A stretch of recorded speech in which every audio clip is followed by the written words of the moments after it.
Hoy seguimos con el tema de ser extranjeros y peregrinos. Entonces quiero que usted, por favor, vaya conmigo a Filipenses capítulo 3. Vaya conmigo a Filipenses capítulo 3, el versículo 20. Por favor, vaya conmigo, Filipenses capítulo 3, versículo 20.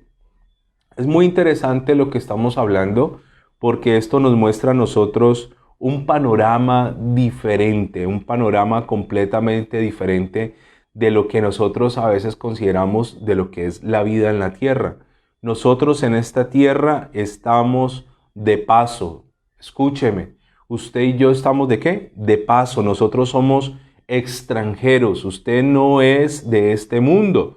Usted no es de este sistema. Usted no pertenece a esta sociedad corrupta. No somos parte de este sistema. No somos parte de lo que se mueve a nivel espiritual. Nosotros tenemos otro destino y tenemos otra nacionalidad. Así que Filipenses capítulo 3 versículo 20 nos da un panorama muy interesante acerca de lo que estamos hablando. Dice la palabra del Señor: mas nuestra ciudadanía está en los cielos, de donde también esperamos al Salvador, al Señor Jesucristo. El que escribe esto es Pablo, un hombre hebreo, un hombre judío, un hombre de una familia prestante de Tarso, un hombre con una doble nacionalidad terrenal.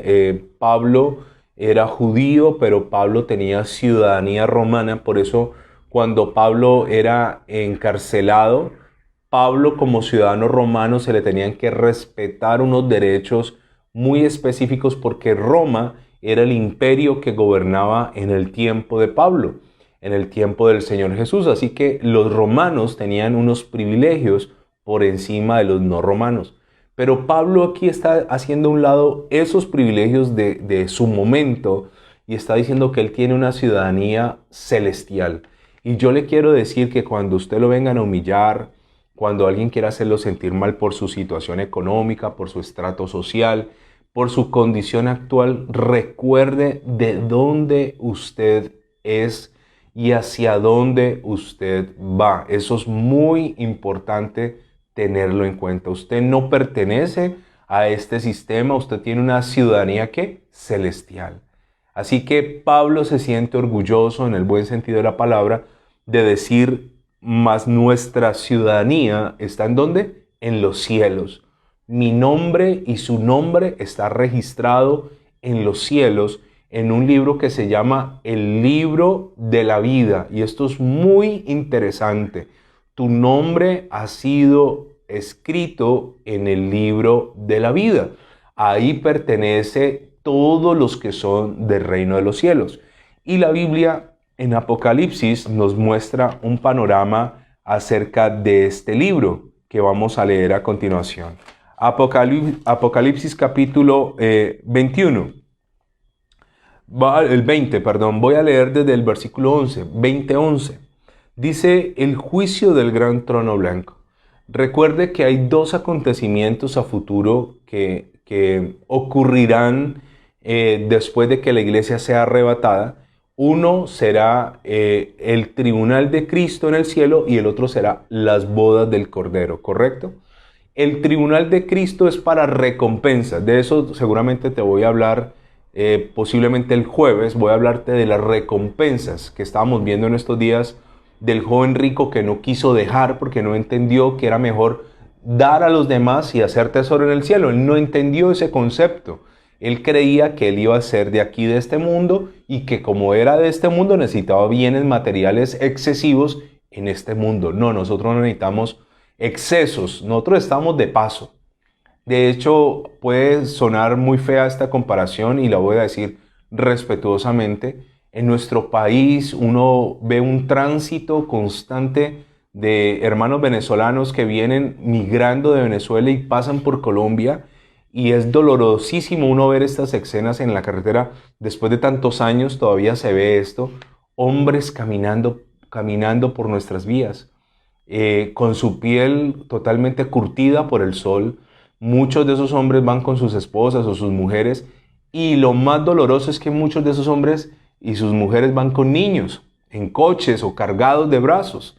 Y cuando uno los nota con una ropa realmente muy desgastada, sus pieles quemadas, de verdad es muy doloroso el panorama con ellos, con los migrantes que hacen tránsito por Colombia. Pero hay una particularidad, y es que ellos no vienen con un trasteo, decimos en Colombia. No vienen con armario, con cama, con sala. No, ellos vienen con un morral. ¿Ellos qué traen? Un morral. Porque deben de ser ligera su carga por el tránsito.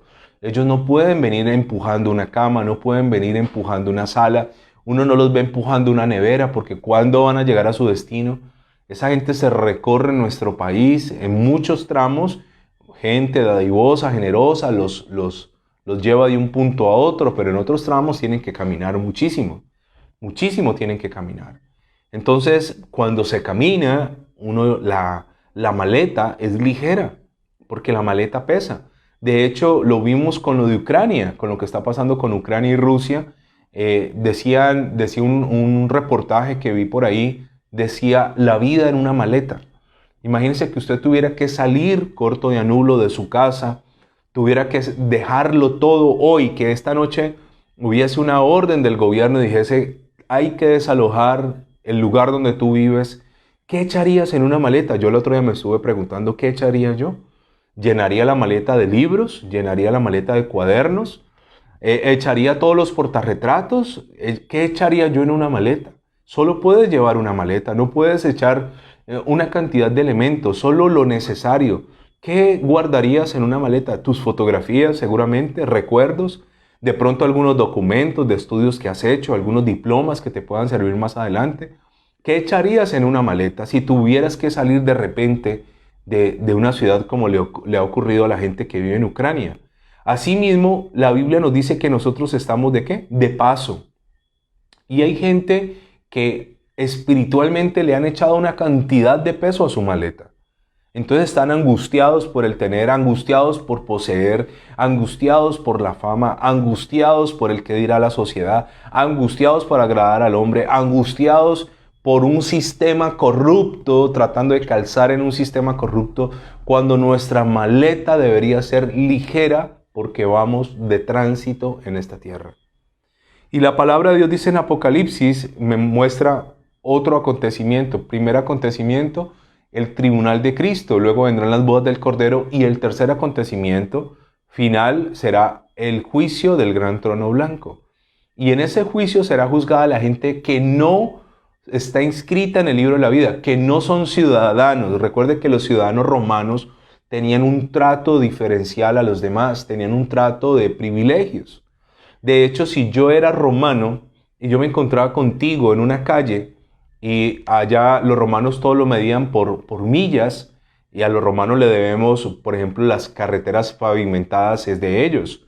Ellos, como tenían un imperio tan grande, tenían que pavimentar calles para desplazar tropas, para movilizar alimentos, tenían que moverse rápido, y las carreteras destapadas en invierno eran lodazales, así que ellos inventaron no solo la pavimentación con adoquines, que hasta el día de hoy, 2000 años después, todavía existen en algunos lugares, sino que también comenzaron a medir todo. Por eso hay un refrán que dice, todos los caminos llevan a Roma, porque la gente se paraba en cualquier camino y sin importar hacia dónde estuviera, había una medición métrica que te decía a cuántas millas estabas de Roma. Eso es lo que usted ve en las calles cuando sale a viajar. Tantos kilómetros o tantas millas, por ejemplo en Estados Unidos, estoy de tal lugar a tal lugar. Eso es de los romanos. Así que si yo era romano, yo podía decirle a alguien no romano, yo traía un equipaje o traía un peso o una carga, yo le tenía que decir, llévamela una milla. O sea que durante una milla, el no romano tenía que cargarle al romano su peso. Era una ley, porque los romanos tenían como privilegios. Los romanos tenían mejor trato, eran puestos a juicio digno. Por eso Pablo, cuando se veía en situaciones complejas, abogaba su ciudadanía para poder tener acceso a hombres importantes del Imperio Romano. Entonces Pablo conocía los beneficios de la ciudadanía. Y quiero decirte que hay gente que no es ciudadana del reino de los cielos y su nombre no está escrito. Asegúrate que tu nombre esté escrito. Cuando alguien es salvo, su nombre se escribe en el libro de la vida. Su nombre se escribe. Ahora, lo he predicado en otras ocasiones, el nombre también puede ser borrado. Ahora, no es que el nombre es borrado, ay, pequé hoy, entonces me borraron el nombre. No se trata de que pequé hoy y me borraron el nombre, entonces mañana me arrepiento y me lo vuelven a escribir. No, esto no es un juego. Cuando es borrado el nombre es por una persona que conoció de Dios, permaneció en las cosas del Señor, tuvo su ciudadanía celestial, pero se aleja de Dios, termina, digámoslo, hablando de Dios, maldiciendo su fe, se vuelve un apóstata. Apostatar es negar la fe, alejarse de la fe, salir del lugar que tenía. La apostasía trae condenación. Entonces la persona se vuelve un apóstata, un hereje, ya no ama a Dios, ya no cree en Dios, ya no sirve a Dios. Entonces allí hay un suceso muy interesante. Se borra su nombre del libro de la vida. Pierde la ciudadanía. Eso es muy interesante. Pierde la ciudadanía. Para algunos de nosotros que tenemos la oportunidad de tener visa de Estados Unidos, la visa a nosotros en el caso particular nos la dieron por 10 años. Por 10 años, pero eso está condicionado. Los Estados Unidos pueden decir no más y cancelar una visa. Los Estados Unidos pueden decir a los 10 años le vamos a hacer una extensión. Se ha portado bien, vamos a extenderle su visado. Eso ocurre con el reino de los cielos. El reino de los cielos, cuando usted se porta bien, cuando usted agrada a Dios, cuando usted lucha, cuando usted da frutos dignos de arrepentimiento, cuando usted está en la carrera, hermano, te caíste pero te vuelves y te paras y sigues hacia adelante, está garantizada tu ciudadanía, está garantizado tu espacio. El problema está cuando una persona se sale de la carrera, cuando una persona abandona su fe, cuando una persona apóstata de todo lo que conoció, se vuelve un hereje, una persona se aparta de sus convicciones, pierde esa oportunidad. Y dice el juicio del gran trono blanco. Y vi un gran trono blanco y el que se sentaba en él, de delante del cual huyeron la tierra, el cielo, y ningún lugar se encontró para ellos. Y vi a los muertos grandes y pequeños de pie ante Dios, y los libros fueron abiertos, y otro libro fue abierto, el cual es el libro de la vida, y fueron juzgados los muertos por las cosas que estaban escritas en los libros según sus obras. Y el mar entregó los muertos que había en él, y la muerte y el Hades entregaron los muertos que había en ellos, y fueron juzgados cada uno según sus obras. Cada persona será juzgada por sus obras. Y dice el versículo 15, y el que no se halló inscrito en el libro de la vida fue lanzado en el lago de fuego. ¿Qué dice la Biblia? El que no se halló inscrito. Entonces, ¿uno puede tener la ciudadanía celestial? Claro, cuídala. Cuando usted saca la visa, usted tiene que cuidar esa visa. Hay personas que sacaron una visa de turista y se fueron y quedaron allá de ilegales. Esa persona no puede regresar a su país porque si sale no vuelve a entrar. Así que a menos que haya ya en Estados Unidos o donde esté, haya legalizado su situación. Así que yo quiero decirle, siéntase orgulloso. Mire, escúcheme, usted tiene la mejor ciudadanía posible. ¿La ciudadanía qué? Celestial. Siéntase orgulloso, diga, esto es lo mejor que yo puedo tener. Cuídelo porque en determinado momento vas a necesitar esa ciudadanía, la vas a necesitar. En determinado momento, cuando llegue el momento indicado de parte de Dios, sea el fin de todo esto o sea el fin personal de cada persona en la tierra, vas a necesitar tu ciudadanía, porque hacia allá será tu destino. Muy interesante también lo que dice la palabra del Señor. La palabra de Dios me dice acerca del vencer. Y si usted está tomando nota, yo le quiero decir que Dios es un Dios que nos exige a nosotros permanecer. El Señor Jesús le dijo a su gente, permanezcan. Yo no soy de este sistema, ustedes tampoco. Vaya por favor conmigo al Evangelio de Juan, capítulo 17, versículo 14. Juan 17, 14. Dice la palabra del Señor así. Es muy interesante este pasaje. Juan 17, 14. Ya voy llegando. Dice la Biblia, está el Señor hablando sobre sus discípulos. Está hablando que Él no es de este mundo y nos va a hablar algo muy interesante a nosotros. Juan capítulo 17, versículo 14. Está hablando y diciendo, yo les he dado tu palabra y el mundo los aborreció. Subraya esto, porque no son del mundo, como tampoco yo soy del mundo. ¿Qué está diciendo el Señor en esta oración por sus discípulos antes de ser crucificado? Está diciendo, yo les he dado tu palabra. Está hablando con el Padre. Y dice, y el mundo los aborreció. El mundo, métase esto en el corazón. Todo el que tiene el espíritu del anticristo, todo el que tiene el espíritu del mundo, todo el que se mueve bajo este sistema nos aborrecerá. Nos aborrecerá. Todo el que practica el pecado aborrecerá al que no. Es una ley. Si a usted el mundo lo ama, me preocupa. Si usted con sus amigos mundanos, ellos se sienten como pez en el agua con usted, me preocupa. Porque si usted no está marcando una diferencia, si usted no está fijando unos precedentes, si usted no está poniendo unas bases claras, usted no está siendo parte del reino. Jesús el Señor dijo, yo les he dado tu palabra y el mundo los aborreció. ¿Cuál mundo? ¿El planeta? No, ¿qué es el mundo? El sistema antidios. Nos aborrecen. No, ni siquiera le caemos mal. ¿Qué pasa con el mundo? Nos aborrece. Mire, esto es tan tremendo. En nuestro país uno ve personas consumiendo marihuana en muchos lugares. De hecho, es muy común pasar por un parque y ver personas de muchas edades consumiendo marihuana. Ya cada quien, si lo siente hacer, que lo haga. Y cada quien verá cómo administra su cuerpo.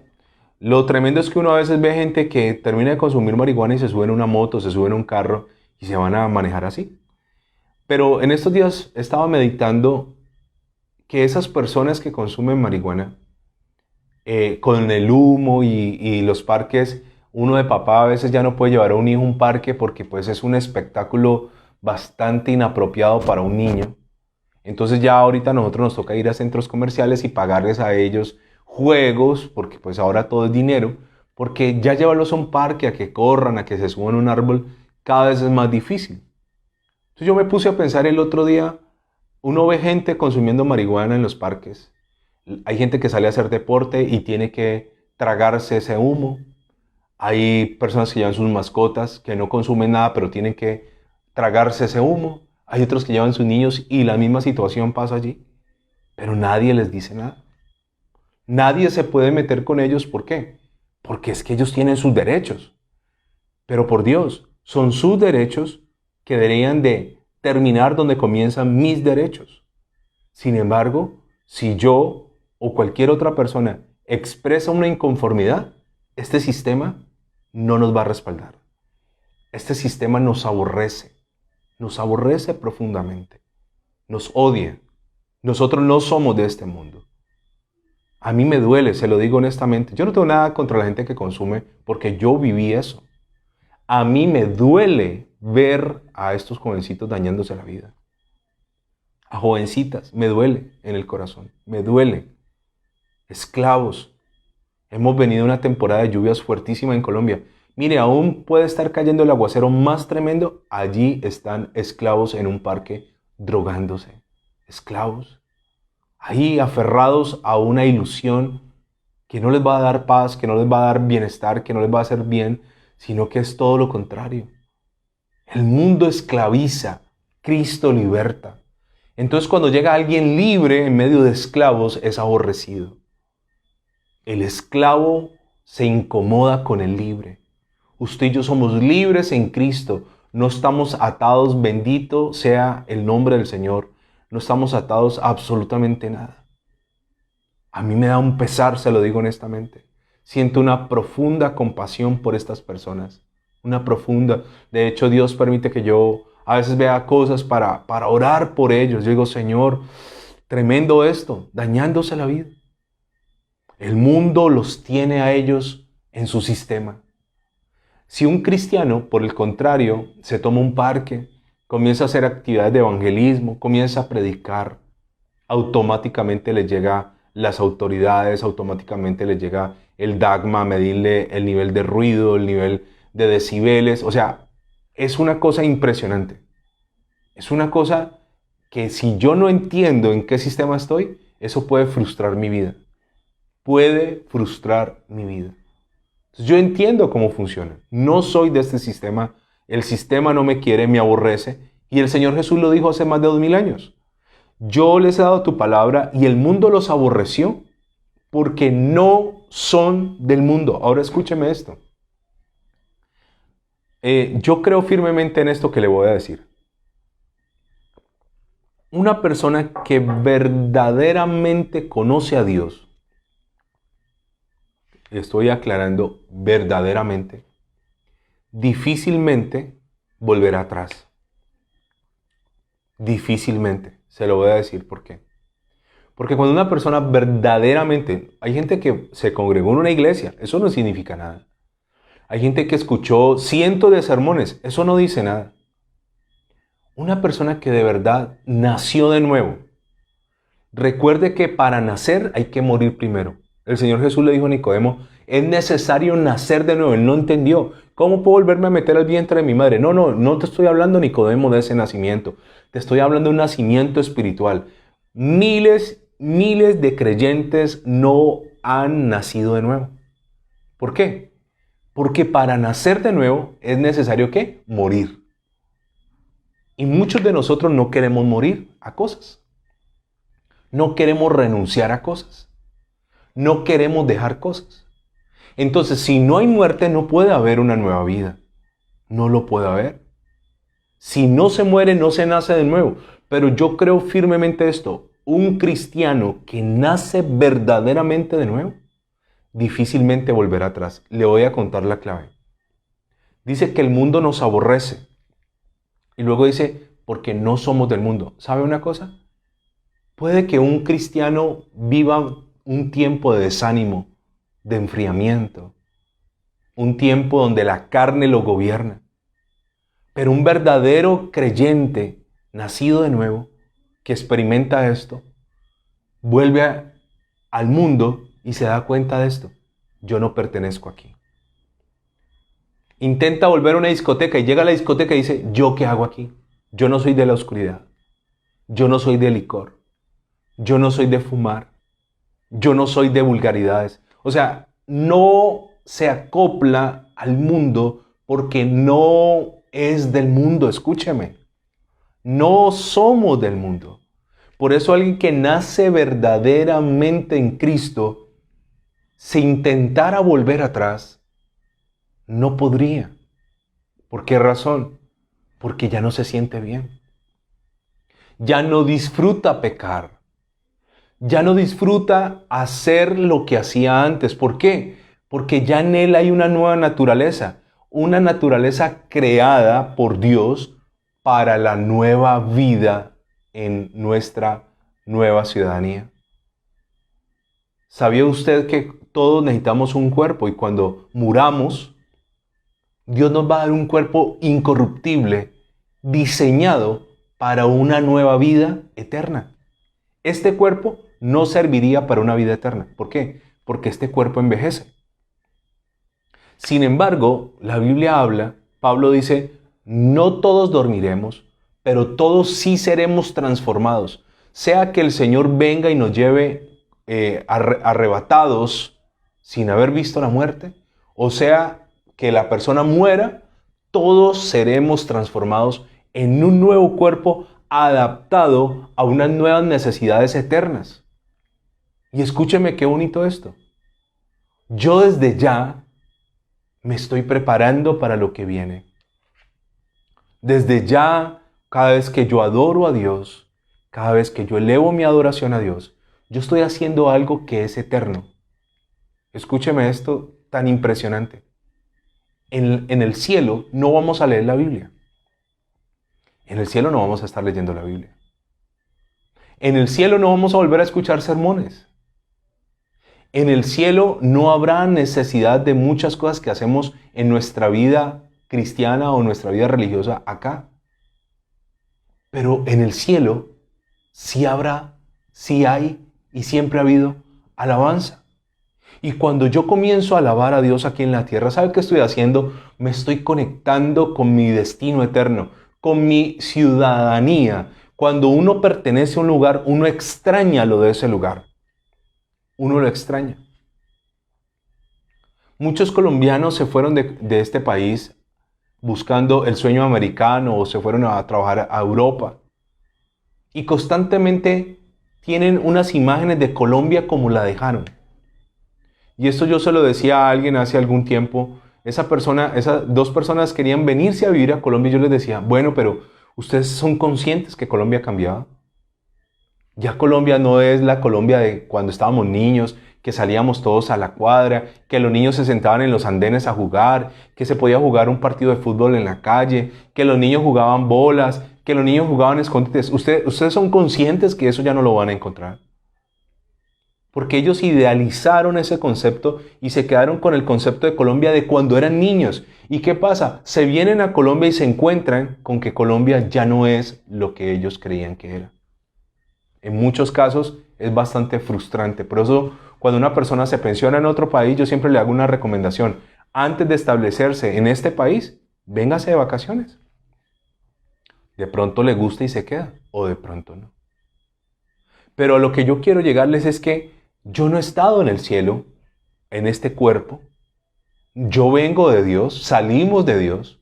O sea que en mí, de manera inconsciente, hay algo de recuerdo en mi ser eterno, en mi espíritu, que me conecta con ese lugar donde, entiéndame, un concepto que no quiero sea confuso, sino que sea lo más claro posible. Ya hemos estado allí. El Señor Jesús nos hizo desde la eternidad. Y luego nacimos en este plano, pero volveremos a la eternidad. La eternidad no es ajena a nosotros. No es ajena. Permítame decirle algo muy interesante. Vaya conmigo a Jeremías. Profeta Jeremías, uno de los profetas mayores. Y vamos a ver este pasaje tan interesante que nos muestra esa eternidad que nos espera a nosotros. No desconocida. La gente dice, ¿y qué vamos a hacer en el cielo? Muchas cosas que usted ya sabe, pero que no las recordamos. Dios le está hablando al profeta Jeremías y le dice en el capítulo 1, en el versículo 5, antes que te formase en el vientre, te conocí. Antes que Dios te pusiera en el vientre de tu madre, yo ya te conocía. Y antes que nacieses, te santifiqué. ¿Qué es santificar? Te aparté. Te di por profeta a las naciones. ¿Qué le está diciendo Dios? Yo no te conozco desde que naciste. Yo conocí a mi hijo desde que nació, o desde el vientre, cuando lo vi en una ecografía 3D. Dios lo conoce desde antes. Antes que estuvieras en el vientre, desde la eternidad. Desde la eternidad Dios te conoce. Por eso, cuando yo estoy adorando a Dios, la adoración, vuelvo a decirle, en el cielo no vamos a necesitar fe. La fe es aquí, en este tránsito. ¿Para qué fe en el cielo? No necesitamos fe. ¿Usted necesita fe en el cielo? No. Porque allá vas a ver a Dios cara a cara. Imagínate, vas a ver a tu Señor cara a cara. ¿Qué fe necesitas en el cielo? ¿En el cielo vas a necesitar orar? No. ¿Para qué vas a orar? Si la Biblia dice que las primeras cosas pasaron. Ya no habrá llanto, ni clamor, ni dolor. No habrá enfermedad, no habrá muerte, no habrá escasez. ¿Necesitarás orar en el cielo? No. ¿Necesitarás leer la Biblia para conocer más a Dios? En el cielo no vamos a leer la Biblia. Es aquí en este tránsito donde vamos a leer la Biblia. En el cielo sí vamos a adorar. Y escúcheme esto tremendamente glorioso. Cuando tú estás adorando ahora, la adoración se conecta con el mundo eterno. Se conecta. Entonces hay gente que va en su vehículo y comienza a colocar alabanzas y crean una atmósfera en ese vehículo de eternidad.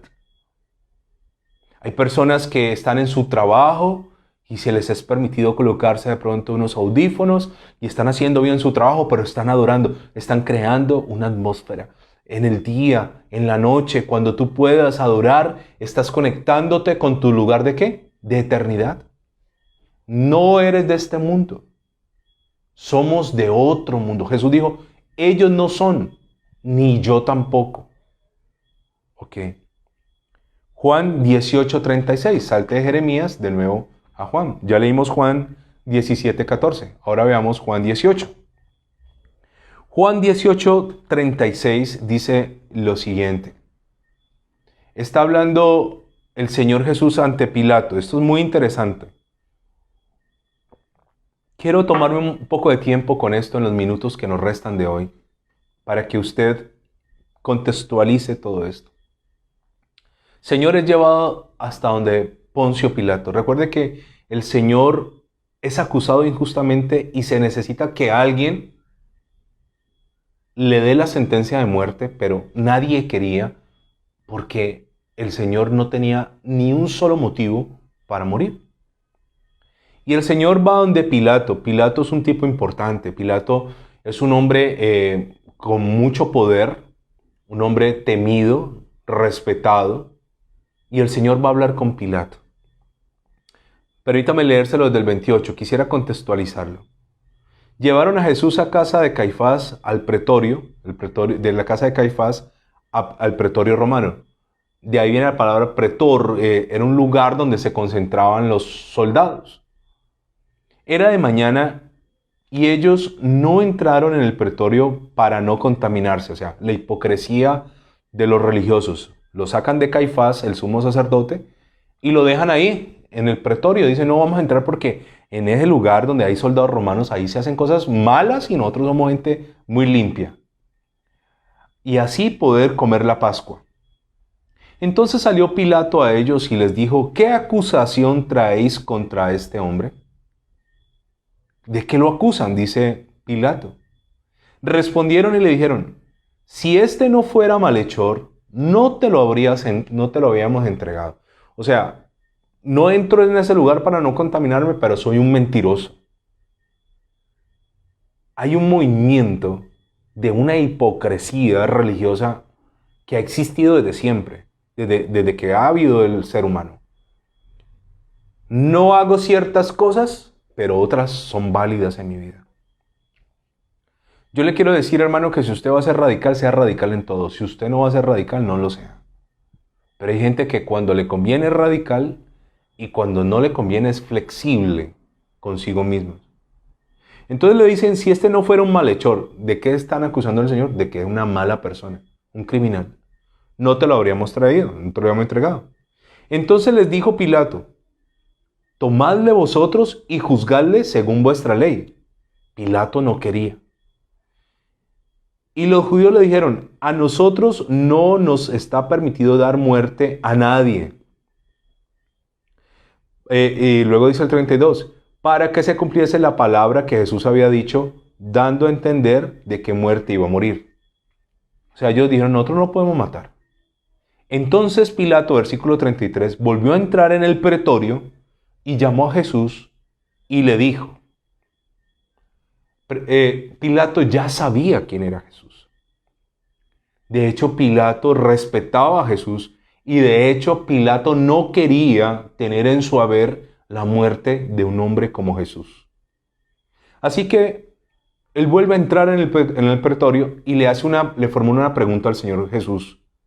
¿Eres tú el rey de los judíos? ¿Eres tú el rey de los judíos?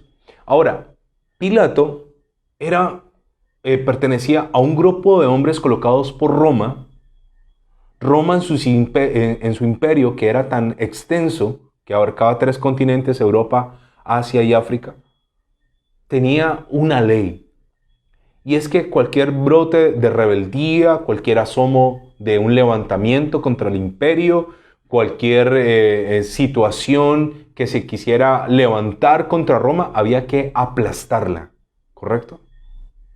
Entonces la pregunta, ¿eres tú el rey de los judíos? Es, ¿tú te estás sublevando? ¿Estás incitando al pueblo para levantarte contra Roma? Estaba buscándole un cargo lo suficientemente grave para asesinarlo, ¿correcto? Versículo 34. Jesús le respondió. Usted va a notar que casi siempre el Señor Jesús a una pregunta la respondía con otra pregunta. Jesús, ¿cómo le responde a Pilato? Le dice, ¿dices tú esto por ti mismo o te lo han dicho otros de mí? Mire lo que contesta el Señor. ¿Tú mismo crees esto? ¿O son otros los que te están influenciando? Pilato le respondió, ¿soy yo acaso judío? Se enoja Pilato, el romano. ¿Soy yo acaso judío? Tu nación y los principales sacerdotes te han entregado a mí. ¿Qué has hecho? Yo no soy judío, ¿por qué me traen este problema a mí? ¿Qué ha sido lo tan grave que has hecho? Y aquí quiero yo llegar. Respondió Jesús. Recuerde que Roma no consentía otro imperio. Roma no consentía otro reino aparte del romano. Y cualquier sospecha de separación, de rebeldía, de conflicto, había que ser aplastada de raíz. A Roma no le temblaba la mano para acabar con quien fuese. De hecho, la crucifixión se utilizaba para eso. Cuando había algún brote de gente insubordinada, se colgaban en un madero y se exhibían para que la comunidad entendiera que si usted pensaba diferente, así se mueven los imperios y así se han movido las dictaduras. Usted piensa diferente o va a la cárcel o muere. Entonces Jesús le va a responder a su pregunta.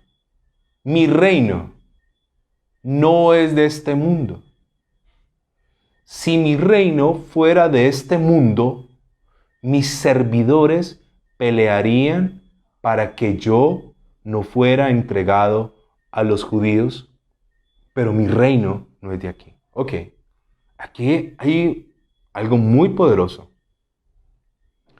¿Eres tú rey de los judíos? Quiero encontrar algo en ti. Y él le dice, ok, la respuesta es, mi reino no es de este mundo. Si mi reino fuera de este mundo, mis servidores pelearían para que yo no fuera entregado a los judíos. Pero mi reino no es de aquí.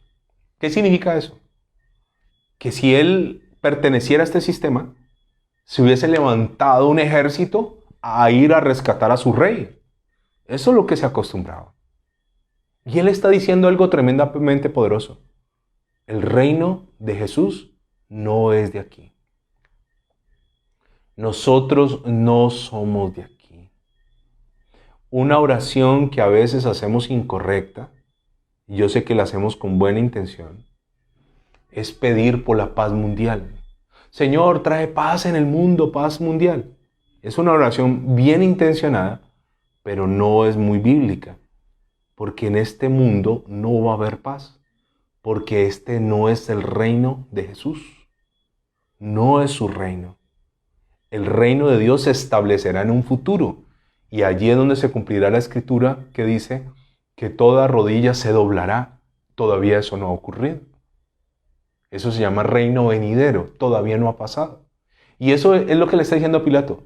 Mi reino no es de este mundo. O sea que Pilato se relaja. Este que de pronto me va a causar aquí una revuelta, no tiene con qué. Mi reino no es de este mundo. De hecho, mis servidores no son de este mundo. Y de hecho, mi reino no está aquí. Le dijo entonces Pilato, ¿luego eres tu rey? Respondió Jesús, tú dices que yo soy rey. Yo para esto he nacido y para esto he venido al mundo, para dar testimonio a la verdad. Todo aquel que es de la verdad, oye mi voz. ¿Eres rey? Y él le dice, yo vine acá a dar testimonio. Y el que es de la verdad, escucha mi voz. ¿Cómo sé que una persona es del reino de Dios y no del mundo? Cuando habla verdad, cuando escucha la verdad. Es una característica irrefutable. El mentiroso no es de nuestro reino. Cuando yo me topo con gente mentirosa, digo, no es del reino. De hecho, los mentirosos no entrarán en el reino de los cielos. Está escrito. Entonces Jesús dijo eso. Yo vine como testimonio de la verdad al mundo. Para dar testimonio. Todo lo que dije es verdad. Todo aquel que es de la verdad, oye mi voz. Luego Pilato le dijo, ¿qué es la verdad? Y cuando hubo dicho esto, salió otra vez a los judíos y les dijo, yo no hallo en él ningún delito. Ni Barrabás, que era tan perverso, había recibido un trato tan fuerte como Jesús. Y Pilato dice, les digo la verdad, yo no encuentro de qué acusarlo. Escúcheme, el reino de Jesús no es de este mundo. Nuestro reino no es de acá. Nosotros no pertenecemos a este mundo. Y como se lo dije hace algunos días, este mundo nos necesita. La gente se la pasa criticando a los cristianos, que mire ese cristiano, esa cristiana, ese evangélico, esa evangélica, ese pastorcito. Le voy a contar una cosa. El mundo debería estar agradecido con Dios que nos tiene a nosotros en este mundo. Nosotros somos la sal de este mundo, que impide que este mundo se pudra por completo. Somos la luz que impide que este mundo esté en tinieblas. No somos de acá. Este mundo nos necesita. No somos del mundo. Este no es nuestro destino. Nuestro destino es ¿cómo? Eterno. Vamos a orar. El jueves, si Dios lo permite, seguimos con esta enseñanza. Padre, gracias te damos. Gracias, Señor, gracias. Yo quiero renunciar en esta hora de la noche a toda motivación en mi corazón de querer encajar en este sistema. Yo no voy a encajar en este sistema. No pertenezco a este sistema y este sistema lo sabe. Así que, Señor, ayúdame a tener claro quién soy, de dónde vengo y para dónde voy. Que no olvide eso, Señor. ¿Quién soy yo? Yo soy un extranjero y un peregrino. Voy de tránsito, pasando, cruzando esta tierra. Pero aquí yo no me voy a quedar. ¿De dónde vengo? De la eternidad. ¿Hacia dónde voy? Hacia la eternidad. Si me lo permite, Señor, podremos permanecer firmes hasta el final. Señor, ayúdanos a que nuestro nombre sea permanente en el libro de la vida, no sea borrado y nuestra ciudadanía no sea cancelada. Ayúdanos, Señor, a ser dignos portadores de tan alto honor, de saber que somos peregrinos y extranjeros pertenecientes al reino de los cielos. Así como se conoce un ciudadano extranjero, cuando uno los ve por sus rasgos físicos, por el color de sus ojos, por su idioma, por sus costumbres, ayúdanos a nosotros a mostrar que somos de otro mundo a través de nuestro testimonio, Señor. Te damos la gloria y la honra a ti y te agradecemos por este tiempo. En el nombre del Padre, del Hijo y del Espíritu Santo. Amén y amén.